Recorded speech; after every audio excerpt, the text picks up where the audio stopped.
1962, the Mafia car bombing of Cadillac Charlie Cavallaro and his two young sons rocked the city of Youngstown and rattled the nation. Boys, come on. Over 60 years later, for the first time ever, the sole survivor of the bombing, Charlie Cavallaro Jr., and a former FBI agent who worked the case, will break it all down with Youngstown Mob Talk, plus a VIP dinner before the show. Don't miss this once-in-a-lifetime event. CAVBOMB, Friday, November 10th. Tickets available now at Stambaugh Auditorium.com. You're watching an amazing podcast from an amazing podcast company.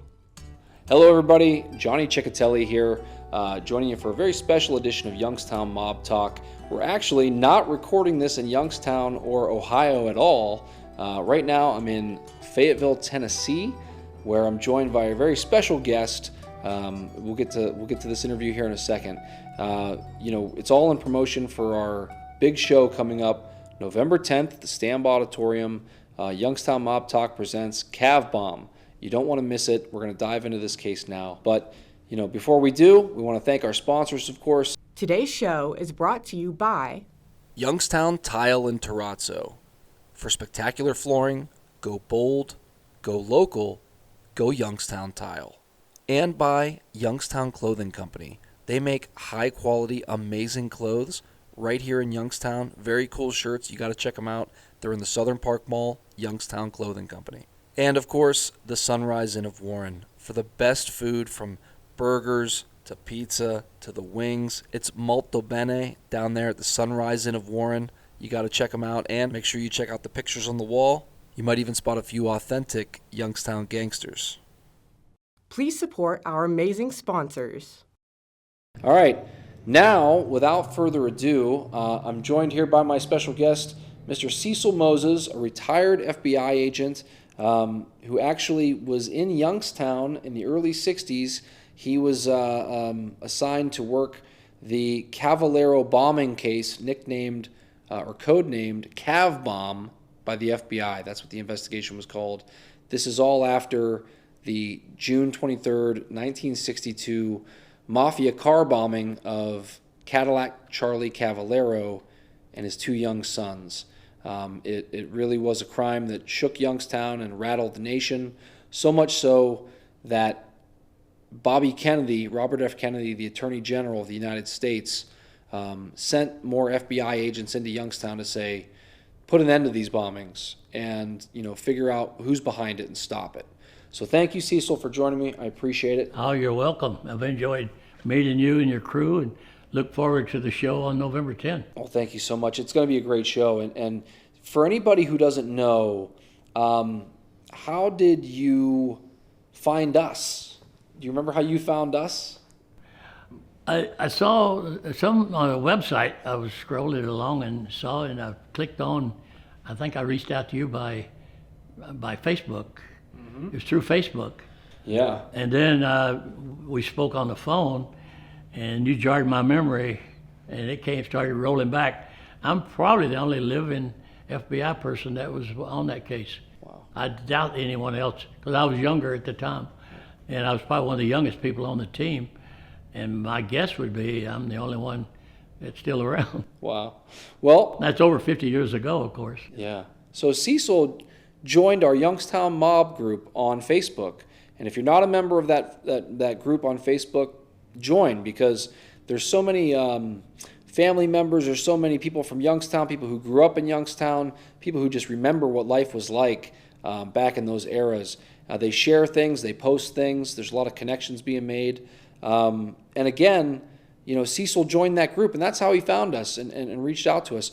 Charlie Cavallaro did the exact same thing. Charlie Cavallaro Jr., the son of Cadillac Charlie and the sole survivor of that bombing, he joined our group, and he found us. I'm looking forward. I hear from Charlie again as a result of the Facebook connection. So on the back channel, he reaches out to me and vice versa. So I'm looking forward to meeting with him in person. Yeah, it's going to be great. I have relatives in Cleveland, and they saw the Facebook, and they said, hey, we're going to that show, So I don't know if they will or not, but they know about it, and they're excited about it. And my boys, all three were law enforcement, and some of them are talking, maybe all three of them may go. Nice. So I have to listen to Dad one more time tell a story, you know. Well, the more the merrier, and what I really hope is that we draw a crowd in Youngstown, because this is history that happened on the streets of Youngstown. So often, people read about these things in New York or Chicago or another country, and this is something that happened in our backyard, right in the Mahoning Valley. It's history. It happened, and it's about time that we're able to explore this case and say, why did it happen? Who was behind it? What was the effect that it had? And just study it now, because as you mentioned, we're more than 50 years removed from this horrible tragedy, which was essentially the end of a Mafia turf war. Yeah, and I think because of the youngster being a victim, his son, and well, two victims, both sons one was seriously injured and one was killed. I think that really resonated even with the local citizens, and I think it changed their attitude a little toward being sort of apathetic about what was going on. And for anybody who's not very familiar with this case,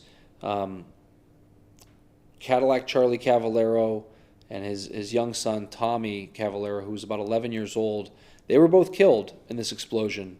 The 12-year-old son, Charlie Jr., he did survive but was horrifically injured in this bombing. So, it drew the ire of everybody, really, involving an innocent child. So, it sent shockwaves through the valley, and not just the valley, but the Mafia in general. I had heard and read, and who knows how true it is, but that mobsters in other towns and other cities kind of said no more bombs because it drew so much heat in Youngstown. Oh yeah, it brought to the federal government down on them pretty hard, and the gang, the Mafia leaders were PO'd because it did bring in the FBI in full force. So we know from informants that they were angry at this thing happened, and it caused this death of this youngster. And we talked about, this influx of FBI agents came into town, put a lot of heat on the gangsters operating. We'll tell you, Cecil's got some great stories. We can't share them now. They're going to be saved for the big show on November 10th. How Cecil and these guys came in and eventually helped close down Fats Alio's Purple Cow restaurant. Fats Alio, a big name in Youngstown. A lot of people in the mob group know of him, or knew of him, I should say. But interesting, firsthand stories. The FBI actually had some tricks up their sleeve, and we'll save those as well. Right. But kind of some ingenious things that that they were able to pull off there. But it was also scary for you guys, right? Because there was threats, right? Yeah, they were putting out. We got it from good informants that they meaning some of the mobsters, planned to blow up an FBI car with an FBI person in it to make a statement to try to put fear into us to get us out of there. Yeah. And all that did was just solidified our resolve, because we were also incensed. We were all family, fathers of kids, and I had one small and one on the way, and so we didn't back off one bit. But it certainly was scary, and we dreaded every time to turn the key in our FBI car, because we thought it could be a bomb. We'd check under it, we'd check everything, but you can hide those things. And it was a scary time. And you have to consider that was a time when, the 1950s, there was over 80 or 100 bombings in Youngstown, most of them unsolved. And then towards the end of the 50s, they started becoming deadly, these bombings, to where the early 60s, it kind of got out of control, culminating with this Cavallaro bombing. Once again, we're here with Cecil Moses. Cecil, you weren't even officially an FBI agent when the Cavallaro bombing happened. So, tell us about that real quick and how. Yeah, it was an interesting. I was a professional support employee. I was called a special investigator, but I didn't have arrest authority. I couldn't carry a weapon. You had to be special agent, be sworn as an agent. So I'm down there and I'm doing assignments along with my teammates, and somebody pointed out to the SAC that, hey, Moses is not armed, and you've got him driving an FBI car, and he goes, oh yeah, I forgot about that. He's not an agent. So he picked up the phone and called the U.S. Marshal and had him deputize me, so I authorized to carry a weapon for the next several weeks. So I was armed before the FBI armed me. Wow. So, and for anybody that doesn't know, the SAC, that's a special agent in charge. Right. The guy in charge of the Cleveland division. Yeah. And he puts a call into the U.S. Marshals and gets you a gun, basically. Yeah, so I can carry a gun for protection, correct. Yeah. Scary times. I can't even imagine.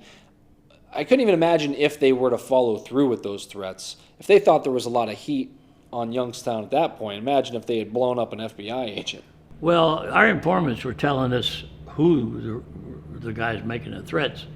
So we'll talk about it more, but we decided to send them a present or two also. But not a bomb, of course. So again, you want to tune in, you want to make sure you get a ticket right now, guys. I don't know what you're waiting for. Stambaugh Call the Dior box office. Go get your tickets for Friday, November 10th at the Stambaugh Auditorium. We're doing a live show. We got a dinner with VIP dinner with Jimmy Mullador. Jimmy was a famous Las Vegas musician, played with Elvis, played with Sinatra. He grew up in Briar Hill with the Naples brothers and has some great stories of what those guys were like growing up with them.